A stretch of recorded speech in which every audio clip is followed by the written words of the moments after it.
그래서 첫 번째, 우리 아이가 공부가 좋아지는, 그러니까 공부를 좋아하는 우리 아이를 좀 한번 만들었으면 좋겠다. 우리 아이가 좀 공부를 좋아했으면 좋겠다. 라는 목표를 가지고 1년 동안 진행을 해볼 건데, 공부를 잘하느냐 아니에요. 좋아하느냐. 이렇게 좋아하는 아이가 되면, 공부를 좋아하는 아이가 되면, 뭐 학교를 다닐 때는 그 교과목에 대해서 아이들이 공부하는 것에 대해서 어렵지 않게 접근할 수 있지만, 나중에 학교를 졸업하고 나서, 뭐 대학을 졸업하고 나서, 인생을 살아가면서 삶의 문제에 많이 부딪히잖아요. 그랬을 때, 그 삶의 문제에 부딪혔을 때 그것에 대해 해결점을 스스로 찾아보는 그 과정들이 즐겁게 느껴지는 그런 아이로 성장할 수 있겠지 않을까라고 해서 이 부분에 대해서 이야기를 해볼 거고, 지난 시간에 이어서 그러면 그 중에 저는 자꾸 이렇게 하는 거예요.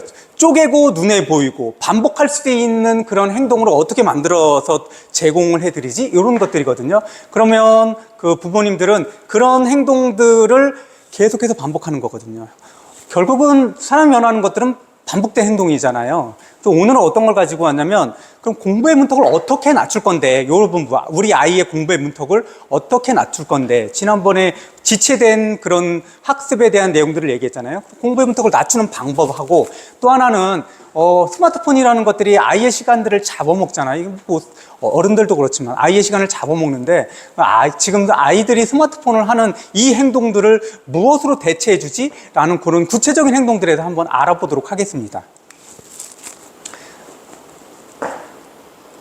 제일 중요한 것들은 학습 지체가 문제라고 했는데, 아이들이 지금 5학년이에요. 또는 중학교 2학년인데, 지금 5학년 또는 중학교 2학년인데 그 상황에, 그때 그 시기에 맞는 그 정도의 실력인 아이들이 그렇게 많지 않다라는 거예요. 근데 학교나 학원에서는 그때 그 아이 전체, 그 반에 있는 모든 아이의 그 실력들을 다 맞춰서 수업을 진행하기가 어렵다라는 거예요. 학원도 더 그렇고.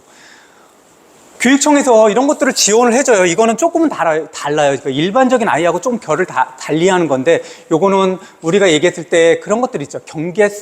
경계선의 아이들, 뭐 그런 것들, 또는 느린 학습자라고 얘기해요. 이건 느린 학습자는 일반 보통 아이하고는 조금 결이 좀 다른데, 이거는 어떤 거냐면, 정상적인 문제, 그러니까 검증된 그런 IQ라는 게 의미가 없겠지만 보통 85 정도 이상이면 그냥 정상 범위에 든다고 하는데, 여기는 한 70에서 한 84 정도 안에 드는 그런 경계성 아이, 뭐 이런 아이에 대한 대체관들이 사실 오래전부터 교육청에서는 이게 마련이 됐어요. 우리 인천시만이 아니라 전국에도 다 이렇게 마련이 됐어요. 그래서 이런 아이들, 기초학력이라는 것들을 아이들이 어느 정도 수준을 유지해야 되는데 그게 잘 안 되더라. 그럼 어떻게 이런 것들을 보완하지? 라는 게 첫 번째 보완은 수업 내에서 지원을 해야 되는 거예요. 학급 내 선생님이 수업 내에서 좀 떨어지는 아이들에 대해서 기초학력을 유지시켜주고 그것들에 도달할 수 있게끔 계속해서 뭔가를 투입을 해줘야 되는 거죠. 여기서 안 되면 두 번째는 뭐냐면 학교 내 지원이에요. 여기서 학교 내 지원은 그런 것들, 각 어떤 특정 교과목에 대한 특정 지식과 정보만이 아니라 이 원인들이 있잖아요. 아이가 지금보다 훨씬 더 떨어지는 그런 학습 능력이라든지 학습 그런 상황들은 왜 일어났을까에 대해서 한번 생각을 해본 거예요. 기본적으로 학습 지체가 계속 누적됐기 때문에 생기는 것도 있지만, 가정의 환경에 의해서 그런 경우도, 심리적인 것에 의해서 그런 경우도 되게 많거든요. 또 하나는 아이가 태어나면서부터 그런 장애 비슷한 것들을 가지고 있을 수도 있어요. 그렇죠? 그런 것들을 어떻게 해결할까라는 것들이 학교 내에서 여러 가지 이유에 맞는 그런 지원을 한다라는 거예요. 뭐 상담 선생님도 필요할 거고, 복지사 선생님도 필요할 거고, 그리고 보충 수업을 하시는 분들도 필요할 수도 있어요. 근데 이것들 또 학교 밖에서는 어떻게 지원할 것인가? 이것들을 교육청 단위로 해서 그런 학습 클리닉, 종합 클리닉 센터라는 것들을 운영해서 그쪽에 가가지고 지원을 받을 수도 있어요. 근데 여기서 나오는 그런 지원들은 사실 보면 일반적인 아이들보다는 아까 얘기했던 경계선에 있는 아이들, 느린 학습자, 이런 쪽에 지원들을 한다라는 거죠. 왜 이런 것들을 보여주냐면, 지금 시스템이 이렇게 운영된다라는 건 우리 아이들도 그러니까 이런 식이 아니더라도 뭔가 지원이 돼야 되지 않을까라는 그런 생각 속에서 이것들을 잠깐 보여드린 거고, 지난번에 얘기했는데 아이가 왜 그럼 공부를 싫어할까에 가장 근원적인 이유들, 가장 중요한 이유가 지체된 학습이라는 거예요. 이게 지체됐다라는 게 3학년 2학기에 올라왔는데 3학년 1학기 정도의 실력 정도를 지체라고 할 수 있느냐, 그것도 지체라고 할 수 있는데, 심한 경우는 고학년으로 올라갈수록, 초등학교 5, 6학년 올라갈수록, 또는 중학교 2, 3학년, 고등학교 2, 3학년 올라가면 지체가 굉장히 누적됨으로써 어떻게 해볼 도리가 없다라는 거예요. 어디까지 내려가야 되는 건데, 막 이런 고민들이 이제 실제로 다 우리에게 직면한 고민이라는 거죠. 그럼 이런 다양한 이유로 학습이 지체되는데, 그것들을 원인별로 접근하는 것들은 기존에 있던 이런 기관들이 하는 거고, 우리는 일반적으로 우리 아이, 그냥 보통 아이인데 그냥 지체가 누적이 됐어. 이런 아이들을 어떻게 접근할 것인가에 대한 문제예요. 그래서 현재 학년의 속도로 공부하면 결국은 안 되는 거예요. 내가 5학년이고 6학년이에요. 그런데 5학년, 6학년에 수학을 가지고 공부하려니까 이게 실제로 내가 따라갈 수가 없는 거예요. 6학년에 또는 5학년에 거기에 수학 문제 관련돼서 뭐 건널비를 구한다. 건널비를 구하는데 실제로 일반적으로 곱셈에 대한 기본 곱셈이 빨리빨리 되지 않으면, 또는 나눗셈이 빨리빨리 되지 않으면, 그런 실질을 5학년에 6학년에 맞닥뜨리는 그 문제에 대해서 어디 좌절하게 되잖아요. 좌절이 두 번, 세 번 반복되다 보면 놓게 된다라는 거예요. 그건 아이의 문제가 아니라는 거예요. 지금 현 시스템에서 학습 지체는 웬만하면 많은 아이들이 다 가지고 있다는 것들을 인정을 해야 돼요. 실제로 모든 장치가 다 있어요. 학교에서도 선생님도 다 안다고 말씀드렸잖아요. 근데 그게 잘 작동하지 않는다. 그건 선생님의 책임이 아니고 실제 시스템이 가지고 있는 그런 한계라는 거죠. 그건 교육계 시스템만이 아니라 모든 경제적인 시스템, 모든 정적인 시스템 다 그렇다라는 거죠. 그러니까 실제 모든 한 국가의 시스템이 잘 돌아간다면 대부분 그거로 인해서 문제가 생기지 않잖아요. 이거는 어디에나 똑같이 있는 그런 시스템의 문제라는 거고, 그 시스템의 문제로 인해서 우리 아이가 학습 지체가 계속 될 수도 있다라는 것들, 이런 것들을 인정하고 들어가자라는 거예요. 그리고 그런 학습 지체가 계속되는 그런 아이들을 그러면 그 지체에 대한 것들 어떻게 해결해 주느냐, 학교에서 가능하냐라는 거예요. 그런 시스템은 있어요. 선생님이 그것들을 뭐 반올림이라든지 다른 시간을 내서 그 아이들을 지도해 주거나 외부에서 지원을 나오는 경우도 있어요. 근데 그게 실제로 원활하게 잘 이루어지지 않는다라는 거예요. 그게 실제로 많은 아이들, 학습 지체가 있는 아이들의 학습 지체를 해결해 주기가 어렵다라는 거예요. 그것들을 좀 인정해 줘야 되는데, 학교에서도 장치는 있지만 어렵더라. 근데 학원에서 실제 개별적으로 어떤 아이의 학습 지체를 해결하는 것들은 상당히 쉽지 않아요.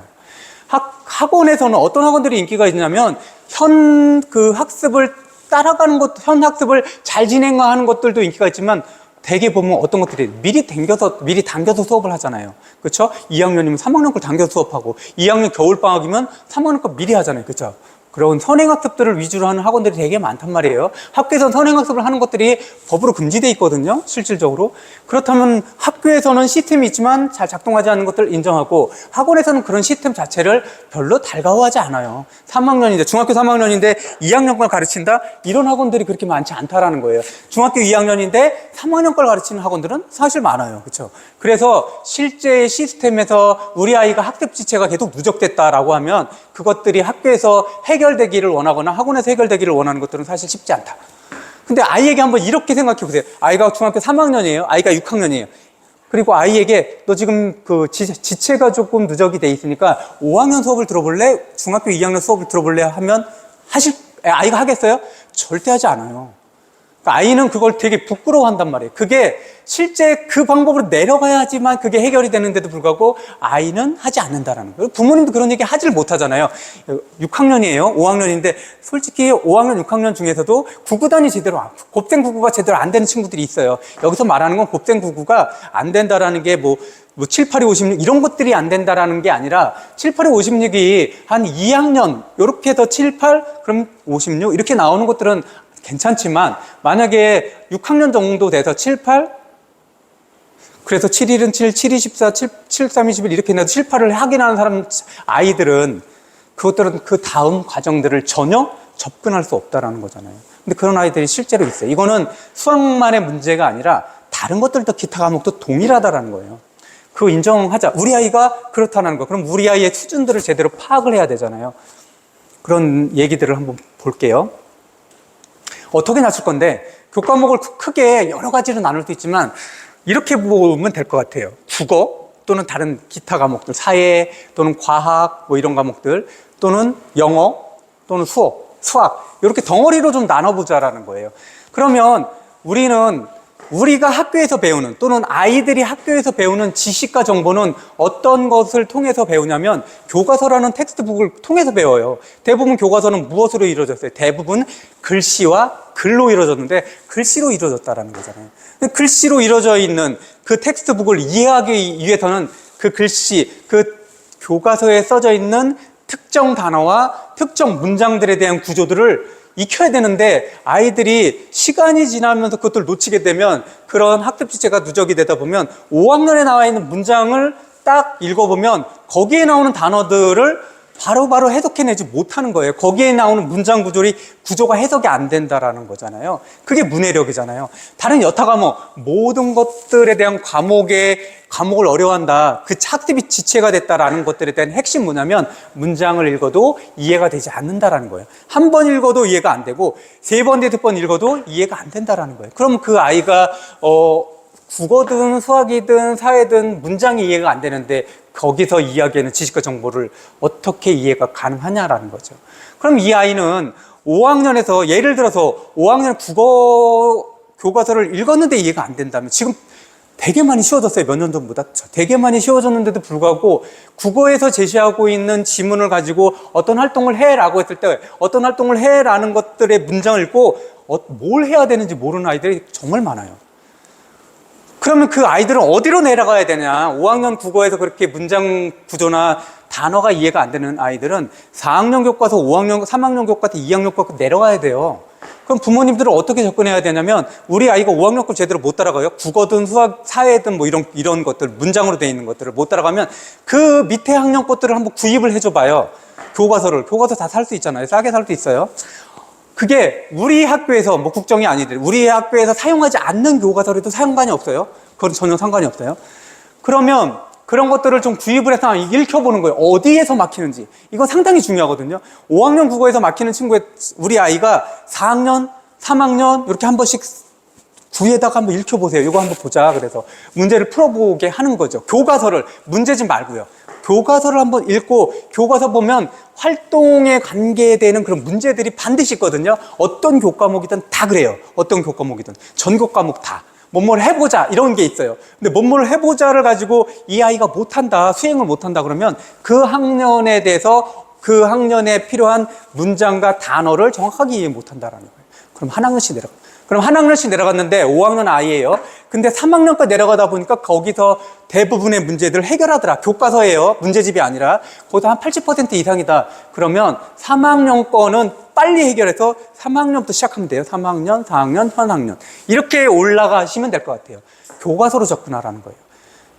아래 학년으로 내려갔을 때는 교과서로 접근해라. 그래서 교과서를 계속 읽으면서 그 교과서에서 그 학년의 그 교과서에서 요구하는 단어와 문장에 익숙해져야 된다는 거예요. 계속해서 끊임없이 교과서를 읽게 하는 것으로. 그럼 여기서 조금 결이 다른 게 있어요. 이 국어하고 사회나 뭐 이런 것들은 비슷비슷해요. 근데 수학은 좀 다르잖아요. 수학은 어떤 수학 선생님은 이렇게 얘기해요. 수학의 사람들은 계단별로, 위계별로, 단계별로 진행이 된다고 하는데 실제로 그렇지 않다. 수식이라는 것들, 도형이라는 것들, 아니면 확률 통계라는 것들 이런 거 봤을 때 실제 따로따로 접근 가능하다라고 얘기하는 거를 저는 들어봤거든요. 일타 강사가 그랬어요. 일타 강사. 누구라고 얘기하긴 그런데 그 사람이 어떻게 접근하든 간에 우리가 교육계에 있는 사람들은 사실 보면 수학은 위계적이라고 생각을 해요. 그래서 앞 단계를 거치지 않으면 뒷 단계를 접근하기가 어렵다라는 것들이 일반적인 견해라고요. 저도 교육학을 배울 때 그렇게 배웠고. 그래서 그걸 들으면 깜짝 놀랐는데 그 사람은 그러면서 자기가 팔고자 하는 어떤 상품을 파는 거겠죠. 자기가 뭐 이런 방법으로. 아이가 수학을 못해도 이 부분만 집중적으로 하면 돼! 뭐 이런 것처럼 그게 가능하다라고 열어주는 거잖아요. 근데 우리가 보기에는 수학은 위계적이다라고 생각하고 우리가 계단이 더 40개다. 40번째 계단을 올라가기 위해서는 첫 번째 계단, 두 번째 계단을 올라가야 된다라는 개념들을 꼭 이해를 해야 된다는 거예요. 똑같아요. 예를 들어서 6학년에 나온 수학적인 문제, 거기에서 뭐 도형의 넓이라든지 건널비라든지 부피라든지 이런 문제들이 나오면 해결을 못해요. 그 건널비를 구하는 것들, 밀도를, 건널비를 구하는 것들, 부피를 구하는 것들에 대해서는 여러 가지 연산들이 작용하잖아요. 거기 관여하는데 그것이 자유롭지 않으면 그 문제를 풀 수가 없어요. 왜? 문제는 아주 단순한 게 나오지 않아요. 건널비를 구해도. 건널비가 실제로 보면 이렇게 그냥 우리가 알고 있는 우리가 알고 있는 그런 정육면체라든지 직육면체라든지 이런 것의 건널비면 되게 쉽잖아요. 근데 조금만 활용이 되면 어떤 문제가 나오냐면 화장지에 가운데 심이 있잖아요. 그리고 가운데 심이 빠졌잖아요. 이 화장지 전체 건널비를 구하시오. 이런 식의 문제가 나오더라고요. 그건 또 아주 옛날이에요. 아주 옛날. 그럼 이 아이들은 원에 대한 넓이만이 아니라 밀도, 그 건널비에서 건널비가 아니라 부피를 구하는 문제에서, 그럼 부피를 구하는 문제에서 전체 부피에서 이렇게 빠져있는 그 부피를 빼야 된다는 개념까지 막 들어가는 거잖아요. 근데 그거 가지고 곱셈만 알아서, 단순 곱셈만 알아서 풀 수 있겠냐라는 거예요. 안 된다라는 거죠. 그래서 뭐 8 곱하기 7은 얼만지에 대해서 8, 1은 8부터 세는 아이들이 그 문제를 풀 수 있냐고. 택도 안 된다라는 거잖아요. 그럼 내려가야 돼요. 아이가 그 문제 가지고 실제로 보통 어떤 특정 문제에 대해서 아이들이 풀 수 있는 시간이라는 게 있어요. 뭐 곱셈, 두 자리 곱셈은 뭐 얼마? 또는 그때 6학년에 뭐 부피에 대한 값을 구하는데 보편적인 문제를 푸는데 얼마 정도 걸리더라. 30초에서 1분 또는 1분에서 2분에 걸리는데 우리 아이가 3분을 가지고 있는데도 5분을 가지고 있는데도 못 푼다면 내려갈 수 있는 거예요. 내려가야 된다는 거. 아이랑 아까 같이 얘기했을 때 5학년 교과서의 수학 문제, 다른 문제집을 하지 말고 문제집 수학 책을 구입을 하세요. 수학책, 그리고 수학 익힘책이든 관계된 책들을 구입을 해서 이것들을 풀어보게 하는 거예요. 어디서 막히는지. 6학년에도 잘 못 풀어요. 5학년, 4학년, 3학년 이렇게 내려가 봐야 된다는 거예요. 그러면 적어도 6학년이면 6학년에서 문제가 제대로 안 되면 제가 생각하기에는 한 3, 4학년 내려가면 대부분은 다 풀려요. 1, 2학년까지 내려가진 않잖아요. 그렇죠? 6학년, 5, 6학년인데 우리 아이가 1, 2학년까지 내려간다면 실제로는 많이 내려가요. 많이 지체된 거예요. 근데 대부분은 3, 4학년 정도면 거기서부터 시작을 하면 된다는 거예요. 그래서 내려갔을 때 뭐 어떤 것들을 하냐면 4학년까지 내려갔어요. 또는 3학년까지 내려갔으면 수학에 보면 기본적으로 개념에 대한 설명들이 반드시 나와요. 기본적인 개념에 대한 설명이 나오고 거기서 대한 기본적인 문제가 나오고 거기서 대해서 익히는 문제들이 나와요. 유사 문제들이 나오고 그거에 대해서 심화, 활용할 수 있는 문제가 나온다는 거. 밑에 학년으로 내려갔을 때 심화, 활용 문제를 굳이 다루지 않아도 돼요. 기본적인 개념의 문제들을 계속해서 반복해야 돼요. 굳이 기본적인 개념에 대한 문제를 계속해서 접근하게 하는 게 되게 중요해요. 심화 이런 것들을 굳이 안 풀어도 돼요. 내려간 학년에서. 그리고 좀 다르다면 문제가 변형된 것들, 같은 정도의 수준에서 문제가 변형된 것들을 많이 접근하게 하는 것들이 필요해요. 그거는 아이가 그 정도의 개념을 문제화했을 때 내가 어떻게 접근하는지에 대한 접근 방향에 대해서 아이가 익숙해지는 과정이거든요. 굳이 어려운 문제를 풀지 않아도 된다. 그렇게 해서 올라오면서 그러면 이런 게 궁금하잖아요. 내가 5학년이에요. 우리 아이가 5학년이에요. 근데 4학년부터 3학년부터 내려가서 여기를 이렇게 밟고 이렇게 올라와야 돼요. 기본 개념부터 기본 문제를. 그럼 2학년을 놔요?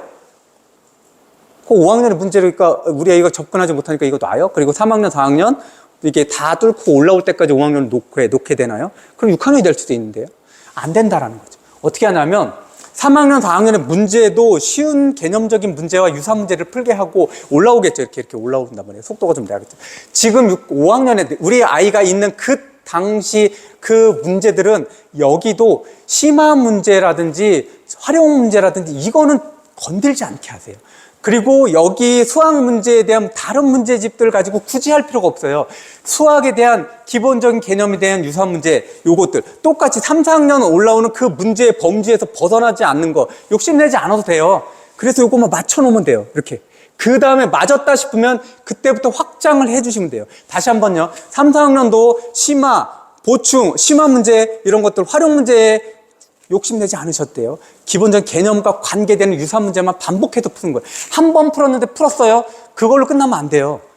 여러 가지의 문제들, 비슷한 문제, 깊이는 비슷한 걸로 깊이가 깊은 것들 건들지 말고 비슷한 유사 문제들을 많이 반복하게 해주는 거예요. 많이 반복하게. 그리고 지금 학년에서도 개념을 확인해 볼 수 있는 그 개념의 문제들만 계속해서 반복해 주는 거죠. 다른 문제 굳이 풀게 하지 않아도 돼요. 교과서 위주로 한다는 거예요. 교과서를 벗어난 다른 문제집을 굳이 하지 않아도 돼요. 굳이. 교과서 실제로 다른 문제집들은 여러 문제들이 섞여 있기 때문에 그것들 구분해가지고 풀리기가 쉽지 않아요. 근데 교과서는 그런 것들의 문제를 구분하기가 되게 쉽게 돼 있거든요. 그래서 기본 개념에 대한 문제들, 그리고 기본 개념을 이해하고 있는지 없는지에 대한 확인을 해보라는 거잖아요. 이 아이들이 수학적인 문제를 풀 때 어떤 도형이라든지 어떤 숫자로 문제가 돼 있더라도 그 문제를 이해하기 위해서는 문장에 대한 이해력이 반드시 있어야 돼요. 그래서 수학 문제가 딱 나왔을 때 이 문제가 무엇을 의미하는지 아이가 이해할 수 있는지 확인해 보셔야 돼요. 그래서 그 문제를 이해하는지에 대해서 모르면 5학년일 때 4학년 그 그 문제의 문장 자체, 그 다음에 3학년에 문제의 문항 자체를 이해하는지 이해하지 못하는지를 확인해서 쭉쭉쭉 내려가서 이 문제는 무엇을 의미하는지 알아 라고 하는 것들을 확인을 꼭 하셔야 돼요. 문제를 푸는 방법만이 아니라 그 문제가 무엇을 묻고 있는지, 그 문제가 무엇을 묻고 있는지 하고, 하나는 또 문제가 뭐냐면 그 문제가 무엇을 묻고 있어요? 그러면 그 문제를 풀기 위해서 내가 어떤 것을 가지고 있고 그 가지고 있는 것들 중에서 어떤 것들을 활용하지, 이게 저학년에서 해야 돼요. 그 학년이 안 되는 거잖아요. 다시 한번요. 수학을 문제를 풀었을 때 어떻게 접근해야 되냐면, 아이가 지금 5학년이에요. 3학년부터 시작하는 거예요. 그럼 3학년에서 무엇을 할 수 있냐면, 이 3학년의 수학 문제에서 그 수학 문제가 무엇을 묻고 있는지 확인하고, 두 번째, 이 문제에 맞는 내가 가지고 있는 비슷한 뭔가가 있을 거 아니에요. 지식과 정보가. 뭐 이게 곱셈이 될 수도 있고 나눗셈이 될 수도 있고 이런 거잖아요. 그 곱셈과 나눗셈을 떠올리고, 그러면 그 비슷한 것들 중에서 이 문제에는 어떤 것을 가져다가 사용할까, 이 세 개의 단계가 반드시 돼야 돼요. 부모님들이 아이가 수학을 문제를 풀었을 때 어떻게 접근하는지 잘 모르는 경우가 되게 많아요. 첫 번째, 무엇을 묻고 있는지 아이가 이해해야 돼요. 두 번째, 이 문제에 관련해서 난 무엇을 알고 있는지를 파악을 할 수 있어야 돼요, 아이가. 세 번째, 그러면 이 문제와 내가 가지고 있는 것들을 매칭시키는 것들, 요 세 가지가 아래 학년에서 되면 돼요. 아래 학년에서. 요 세 가지를 반드시 체크하셔야 돼요. 그런 기준점을 아이가 알아야 돼요. 부모님이 그것들을 처음엔 알려주셔야 돼요. 자꾸 그 질문을 통해서 이 문제가 무엇을 물어보는 거지? 그러면 이 문제에 관련해서 네가 알고 있는 건 뭐야? 그럼 너는 이 문제를 풀기 위해서 네가 알고 있는 것들 중에서, 네가 알고 있는 게 10개야? 그럼 뭘 쓸 거야? 이게 자꾸 물어보세요. 자꾸. 계속 반복해서. 그러면 아이가 자기도 모르게 그런 시스템으로 수학 문제를 보게 된다는 거예요. 그래서 3학년, 4학년 거쳐서 5학년을 간다는 거예요. 이게 제 생각으로 봤을 때 학습 주제라는 것들을 내려가기 시작하면 실제 1년 정도면 모든 것들을 다 뚫고 올라올 수 있어요. 6학년이다. 그럼 이 친구가 올라오는 것들을 1년이라고 생각하면 다 뚫을 수 있다라는 거죠. 제가 늘 얘기하잖아요. 지금 그럼 언제 따라가? 라고 생각하는 것, 그 기간에 대해서 조급증을 갖지 말라라는 거예요. 그렇게 시작하면 언젠가 아이들은 만나게 될 거고, 그 만나게 되면 학습 지체에 대한 부분들에 대한 부담, 이런 것들을 떨쳐낼 수 있다라는 거예요. 또 하나 덩어리가 좀 다른 건 영어가 있어요. 영어는 외국어잖아요. 우리나라의 교과목이 아니잖아요. 또 영어도 그렇고 다른 것도 그렇고. 영어를 왜 모르냐? 실제로 영어가 우리 때 다 초등학교 때 안 배웠잖아요. 지금 초등학교 때 배우지만 아이들이 외국어이기 때문에 학원을 가든 안 가든 간에 그때 처음 나왔을 때 외국어에 대해서 접근할 때 한국어랑 모국어랑 똑같잖아요. 실제로 아이들이 문장부터 접근하지 않잖아요. 그리고 실제 우리가 보는 문자를 쓰거나 읽는 것부터 시작하지 않잖아요. 그냥 어떻게 해요? 듣는 것부터 시작된단 말이에요. 듣는 게 먼저예요. 모든 사람들은 언어를 배우는 과정들이 동일해요. 많이 듣고 그 다음에 말을 하기 시작하잖아요. 어떤 걸 떠올리시면 되냐면, 우리 아이가 말을 배우기 시작했을 때, 그리고 글을 읽고 쓰기의 과정들을 늘 유념을 해 두셔야 돼요. 그런 과정을 거쳐서 모든 인간들은 언어를 배운다라는 거예요. 거기서 동떨어지는 방법으로 자꾸 가르치려고 하니까 되게 어려워지는 거예요. 그러니까 외국어 같은 경우는 실제로 보면 그게 안 되는 거예요. 어떤 시스템이 안 되냐면 듣고 말하기부터 시작이 안 돼요.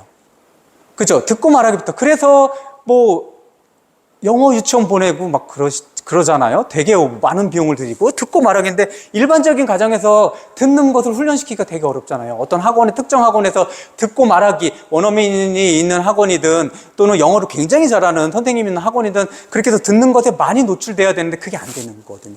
그래서 학교에서 바로 실제로 영어가 시작되면, 초등학교 영어가 시작되면 듣는 것이 많이 되냐?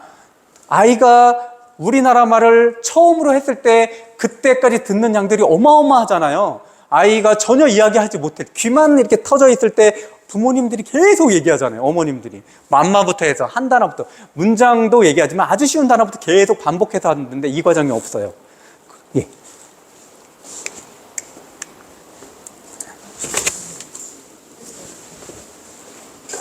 그러면 그 과정을 어떻게 해야 되느냐. 반복해서 뭔가를 해줘야 돼요. 근데 아이가 실제 집에서 그게 가능하냐. 집에서 가능하냐 그러면 방법은 되게 여러 가지 책들이 있는데 그 중에서 하나는 듣는 것들을 어떻게 노출시켜주냐라는 거예요. 듣기에 대한 노출 과정들을.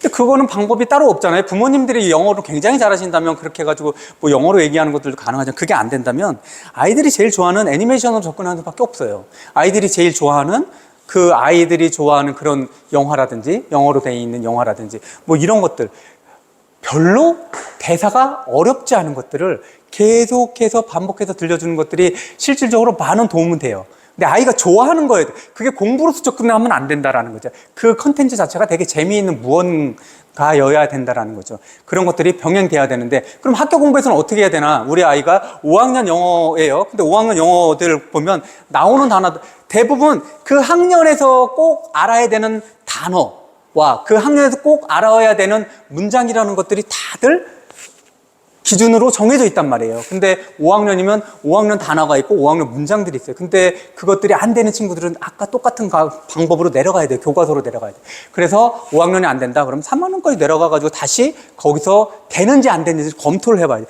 4학년 교과서, 5학년, 3학년 교과서를 검토해봐서 어디에서 이게 뚫리는지. 그래서 3학년에서 보면 3학년 단어들이 그때 잘 안 된다 그러면 그 3학년 단어들을 다시 한번 하세요. 3학년 문장들을 다시 한번 확인하고.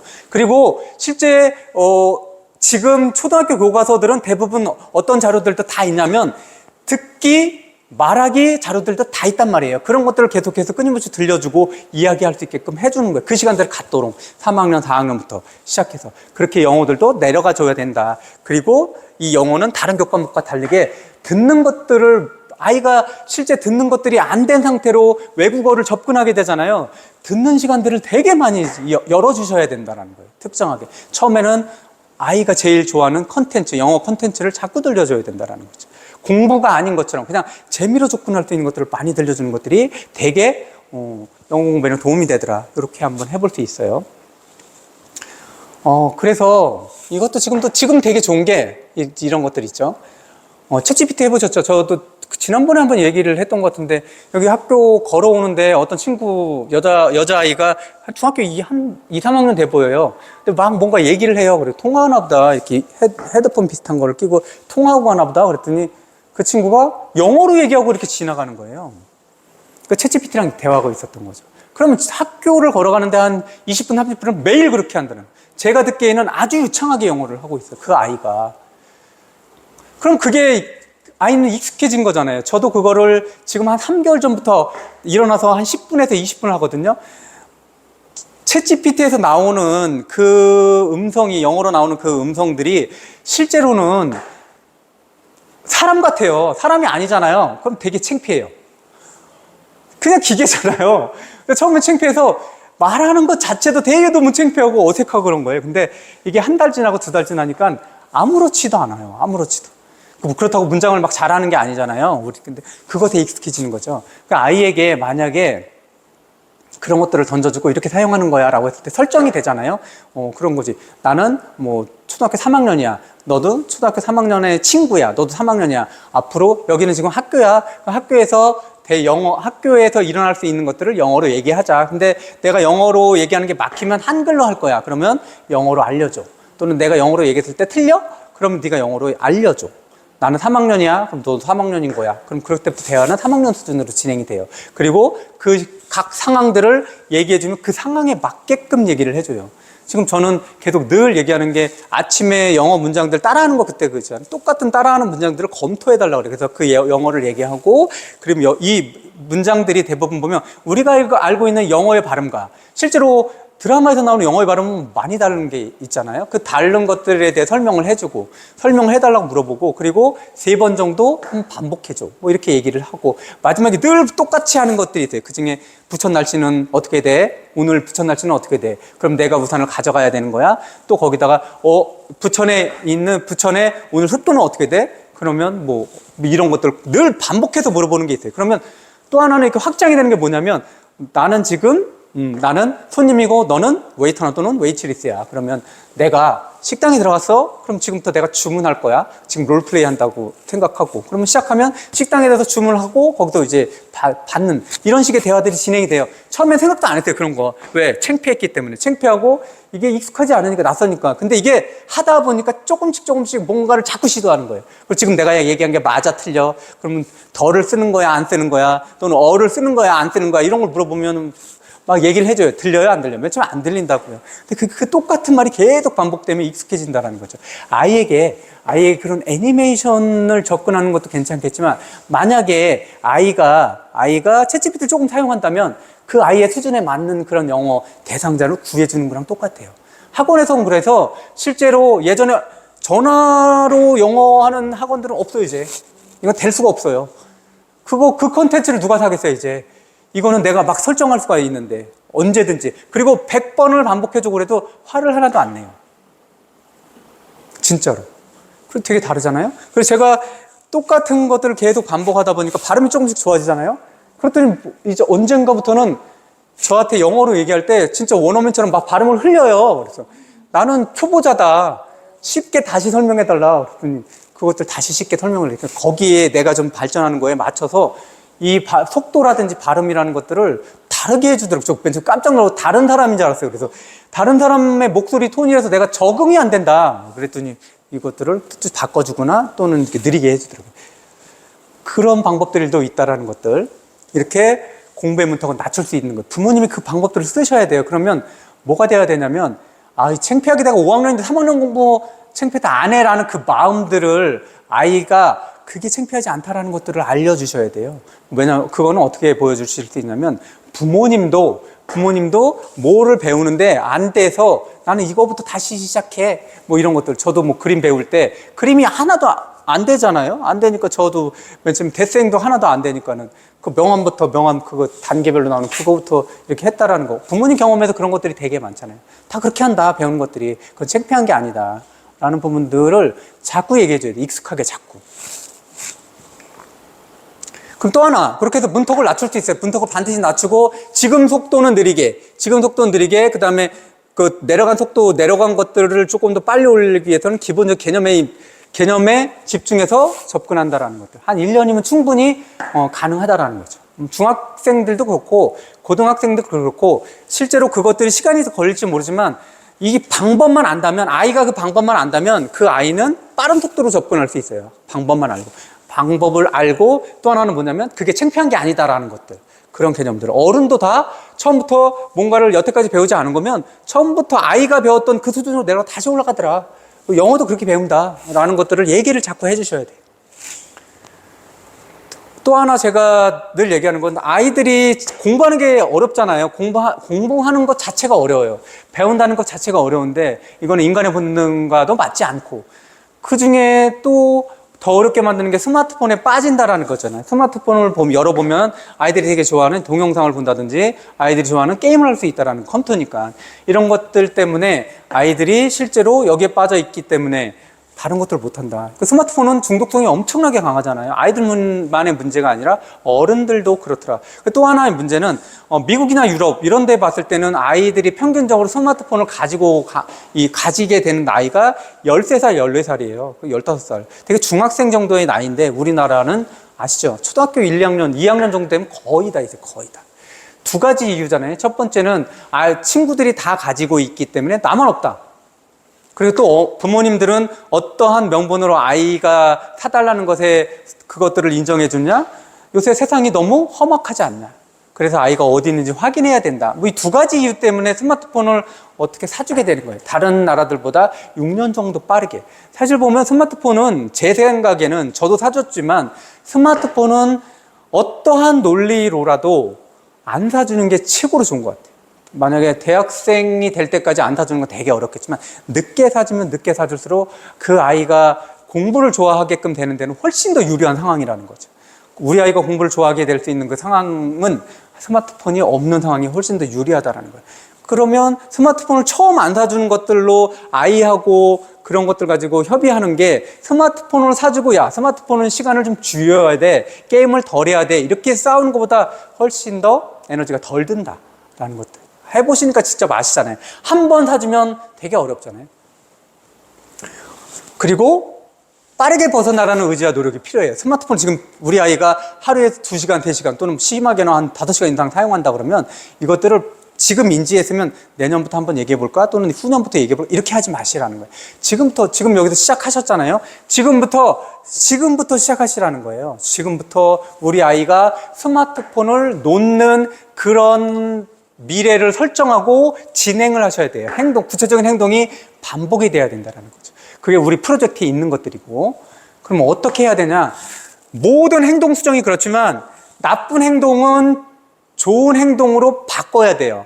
나쁜 행동을 좋은 행동으로 바꿀 때는 실제로 어떻게 해야 되냐면 나쁜 행동에서 완전히 좋은 행동으로 가려면 되게 어려워요. 되게. 어떤 거냐면 스마트폰으로 게임을 하는 아이에게 그것들을 좀 다른 행동, 좋은 행동, 책을 읽는 행동으로 바꾸려면 이건 되게 어렵다라는 거죠.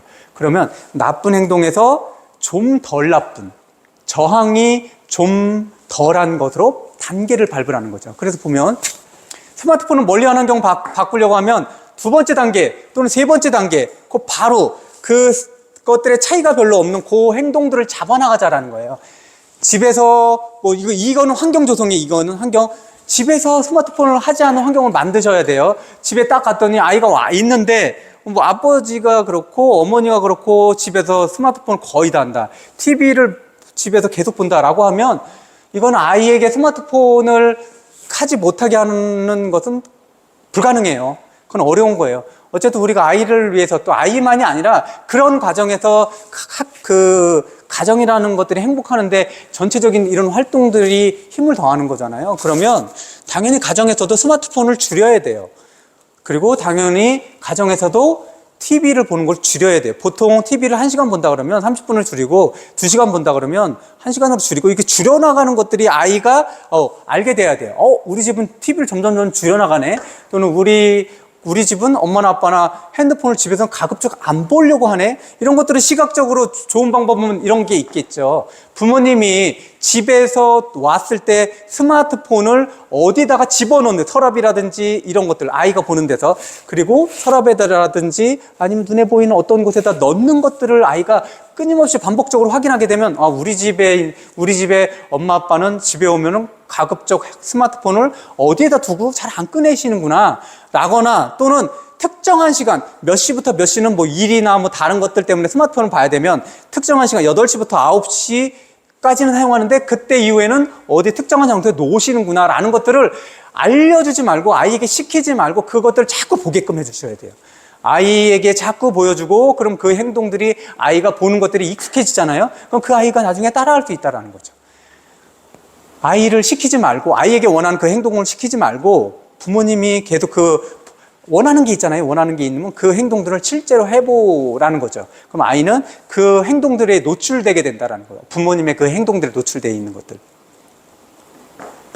그 성경에도 나와 있듯이 그런 것들을 똑같이 있잖아요. 네가 대접받고 싶으면 그만큼, 대접받고 싶은 만큼 다른 사람에게 대접을 똑같이 해주면 똑같이 대접받는 것처럼 그렇게 해보자라는 거예요. 모든 아이에게 원하는 말은 행동으로 바꿔서 해보자라는 거죠. 그렇게 해서 환경은 줄여나가셔야 돼요. 그리고 스마트폰 사용하는 것들을 뭐로 바꾸냐면, 아이가 스마트폰으로 게임을 하거나 아니면 동영상을 보거나 이런 시간들을 다른 것들을 바꿔보자는 거예요.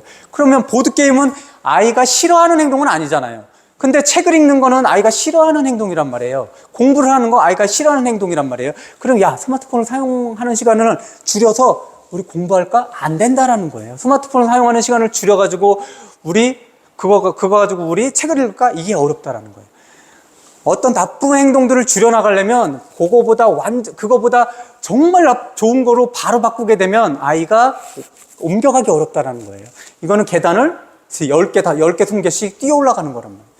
스마트폰을 사용하는 것도 좋아하지만 보드게임을 하는 것들도 싫어하진 않잖아요. 이거보단 덜 좋아하지만 이렇게 그 다음 단계 그럼 우리 보드게임을 한번 해볼까? 그래서 보드게임의 시간들을 좀 늘려나가는 거예요. 스마트폰을 1시간 했다. 그러면 스마트폰을 했던 시간들을 30분 정도로 줄이고 보드게임을 30분으로 늘려나가는 거예요. 그럼 보드게임을 1시간 줄이고 스마트폰의 게임을 줄여나가는 거예요. 그럼 보드게임을 했어요. 보드게임을 하는 것들을 다른 거로 바꾸는 거예요. 다른 것들. 이렇게 손으로 만지는 게 아니라 무슨 수수께끼를 낸다든지 말로 하는 것들, 다른 게임. 그러니까 여기서도 조금 더 다른 게임인데 아이가 괜찮아요. 그럼 요거보다 조금 다른 것들의 놀이로 바꾸고, 그 다음에 그것들이 야, 그럼 우리 답답한데 나가가지고 뭐 배드민턴을 칠까? 가족끼리? 또는 우리 나가가지고 뭐 패드민턴을 칠까? 뭐 이런 것들을 좀 바꾸는 거예요. 줄넘기를 할까? 운동으로.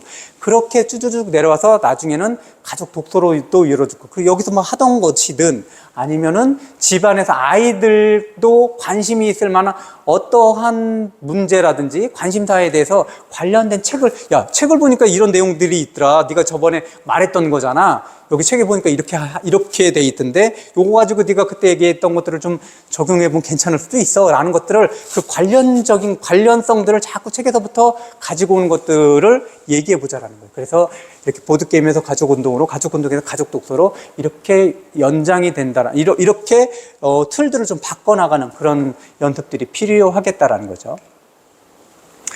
그리고 이 매일 점검은 모든 행동 다 그래요. 지금 우리가 1년 동안 프로젝트 하면서 이 매일 점검을 매일 하셔야 돼요. 매일. 그래서 제가 다다음 주까지는 노션에다가 우리가 하고 있는 프로젝트에 대한 활동을 점검할 수 있게끔 거기다가 만드신 유튜브, 만드신 그 다른 SNS, 그때 우리가 얘기했던 게 3개 필수라고 그랬죠. SNS 중에서 유튜브, 이건 필수고, 그 다음에 또 해야 되는 게 인스타그램.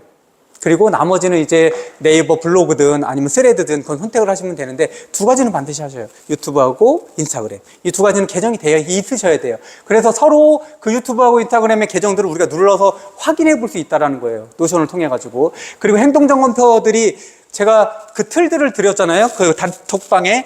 그것도 거기다 올려놓으시면 행동점검표의 내용들은 맞게끔 수정하셔야 돼요. 맞게끔. 그리고 행동점검표의 내용들 점검표만 가지고 계시는 게 아니라 그 날짜에 맞게끔 체크가 돼야 돼요. 본인들이 체크를 하셔야 돼요. 그게 많이 되면 될수록 훨씬 더 자기가 어떤 일을 하는데 동력을 얻는다는 거죠. 그렇게 해서 함께 다 공유할 거예요. 그래서 1년 동안 진행을 하도록 하겠습니다. 매일 점검을 해보셔요. 점검표를 통해서 아이와 대화하고 계신지. 이게 내가 최종 목표하는 게 우리 아이하고 맨날 대화를 하는데 10분 정도 할 거야, 또는 15분 정도 할 거야 라는 것들을 생각만 가지고 계시면 안 돼요. 이게 점검표에 들어가야 돼요. 그래서 오늘 아이하고 잘 갔다 와, 또는 뭐 좋은 하루 보내. 그리고 아이가 왔을 때 그 비슷한 얘기. 너 오늘 학교에서 재밌게 지내니? 또는 오늘 학교에서 또는 아이하고 친구들하고 행복하게 지내니? 라는 얘기들이 어색하잖아요. 대화가 없었을 때. 그거를 의도적으로 만들어야 되는 거예요. 내가 어색하면 아이도 100% 어색할 거예요. 그럼 내가 익숙해지면 아이들도 조금씩 익숙해진다라는 거죠. 그러면 형식적인 대화들이 나중에는 어떤 대화든 아이의 마음속에 있는 그런 대화들이 조금씩 올라온다라는 거예요. 그러면서 아이가 고민하는 그런 지점들을 확인해 볼 수 있어요. 그러면서 아이가 고민해서 그 고민의 강도가 커지면서 아이가 나중에 잘못된 길로 갈 수 있는 것들도 막을 수 있는 거고, 또 하나는 이렇게 아이와의 대화 창구가 마련이 되면 부모님들이 계속 행동으로 보여줬던 것들을 은연중에 이야기를 할 수 있는, 야, 이 책 보니까는 굉장히 재밌네 라고 얘기해 줄 수 있는 그런 창구가 된다는. 반드시 아이와의 대화 창구들을 마련을 하셔야 돼요. 매일 하셔야 돼요. 매일. 너무 바쁘다. 그러면 아이가 대답을 하지 않아도 뒤통수를 보고라도 인사를 해요. 내가 너무 바쁘더라도 그래도 밥을 먹을 때, 같이 먹을 때 대화를 하는 거를 자꾸 시도를 해보시는 거예요. 시도할 때 뭐예요? 자기 얘기가 아니라, 부모님의 얘기가 아니라 아이 얘기를 물어보다. 아이 얘기. 그리고 집에서 독서하는 거, 엄마나 아빠가 독서하는 모습들을 자꾸 보여주는데, 이런 것들은 굳이 안 하셔도 돼요. 아버님이 책을 읽는 것들을 안 하신다. 당신 왜 책을 안 읽어? 아이를 위해서 해야 되는 거 아니야 라고 얘기하지 말라라는 거예요. 얘기하지 않으셔도 돼요. 그러면 본인들의 의지가 꺾여요. 그거 굳이 얘기하지 않으셔도 되고, 아빠가 또는 엄마가 하지 않으면 누가 한 명이, 가족 구성원 누군가 하나가 끊임없이 시도하게 되면 실제로 이게 점점 확대된다니까요. 이게 실제 그럴 수밖에 없어요. 사람은 본대로 행동하고 그 보는 사람들이 내가 가장 많이 만나는 사람일수록 그 확률은 되게 높아지고 있거든요. 그러니까 보여주는 것만 굳이 아버님에게 얘기하지 않아도 됩니다. 다른 사람들은 시간이 지나면 따라오더라. 이것들은 반복적인 행동들을 누군가 하나만 시작하면 되고, 지금은 여기 계신 분들이 시작을 하시라는 거예요. 계속 끊임없이 하루라도 놓지 말자라는 거예요. 집에서 하루라도 바쁘면 어떻게 해요? 책을 잠깐이라도 들고 있고 제목만이라도 잠깐 보라는 것들이죠. 적어도 이게 1년 후면은 내가 생각했을 때 한 50쪽은 그냥 쉽게 읽어라는 것들을 목표를 두고 한번 생각을 해보시고, 나중에는 1년 후에는 그냥, 지금도 그러시는 분들도 있겠지만 이 정도, 1년 정도면 내가 한 주에 한 권씩은 정도는 읽는다라는 생각을 가지고 계셔서 평생 나중에 그게 1년 지나고 한 3년 지나잖아요. 제가 평생 그렇게 읽으세요라고 얘기하지 않아도 평생 읽지 않으면 안 되겠다는 생각이 들어요. 왜냐하면 너무나 그 책을 읽는다라는 게 너무나 인생에서 강력한 무기이기 때문에, 야, 이걸 안 읽으면 안 되겠는데 라는 생각을 가지게 된다니까. 장르, 종류 불문하고요. 소설도 괜찮은 거고, 인문학적 소설도 다 괜찮은 거고, 자기계발서적이라고 너무 낮게 보지 마시고 그런 것들도 괜찮고, 또는 뭐 철학서 어렵지만 쉬운 것부터 이렇게 한번 보시고 뭐 그렇게 해서 접근해 보시라는 얘기죠. 그 뒤에는, 지금 시작하면 그 뒤에는 권수는 나중에 계속해서 늘어날 거예요. 그리고 책을 읽지 않으면, 책을 읽는 사람하고 책을 읽지 않은 사람하고는 이거는 상대가 안 되겠는데라는 거를 알게 될 거예요. 금방. 뭐를 해도, 어떤 것이든 쉽게 그냥 어떤 자격증을 내가 취득하려고 해요.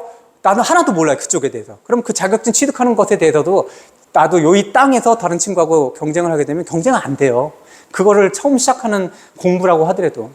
그건 조금 아시는 분들은 다 알 거예요.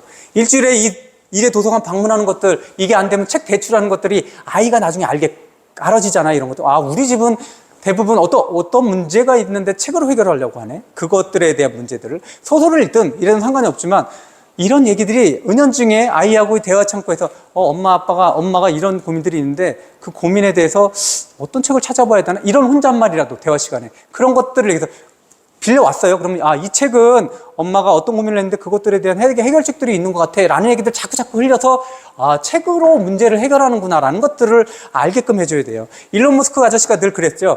어떤 문제가 있다라고 판단하면 모든 문제는 다 해결된다라고 얘기했어요. 어떤 문제를 알아보는 것들, 그런 시선이 되게 중요하다고 그랬죠. 왜냐하면 모든 세상에 있는 모든 문제는 책에 다 있다라는 거예요.